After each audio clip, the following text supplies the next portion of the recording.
বাহানা বানানো বন্ধ করো। আমার এটা নেই, তাই পারছি না, এই কথা আজ থেকেই বাদ দাও। ভালো কোচিং নেই, ভালো বই নেই, এসব অজুহাত আর না।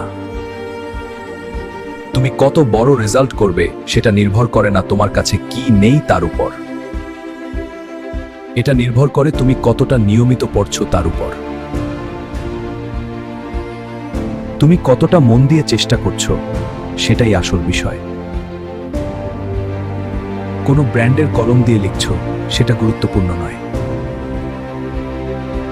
দামি বই নয়, তোমার পরিশ্রমই তোমাকে এগিয়ে নেয়। সাফল্য দাঁড়িয়ে থাকে তোমার শৃঙ্খলা আর ধারাবাহিকতার উপর। যেমন একজন কবির কবিতার সৌন্দর্য ফুটে ওঠে তার মেধায়। কোনো কলম দিয়ে লেখা হলো সেটা কখনো মূল বিষয় নয়। আমরা অনেক সময় বাইরের দোষ খুঁজি, কিন্তু আসল পরিবর্তনটা দরকার নিজের ভেতরে। তাই অজুহাত নয়, আজ থেকেই শুরু করো।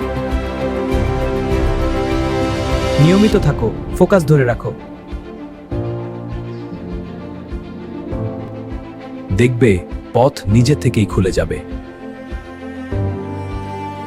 আজ থেকে অজুহাত শেষ, আজ থেকে শুরু তোমার সত্যিকারের লড়াই। যদি এই ভিডিওটা তোমার ভিতরের আগুন জ্বালিয়ে থাকে, লাইক দাও, কমেন্টে লেখো তুমি আজ কত ঘন্টা পড়ছো, এবং এমন আরো শক্তি পেতে এখনই সাবস্ক্রাইব করো। তোমার স্বপ্নের কলেজ তোমার অপেক্ষায়।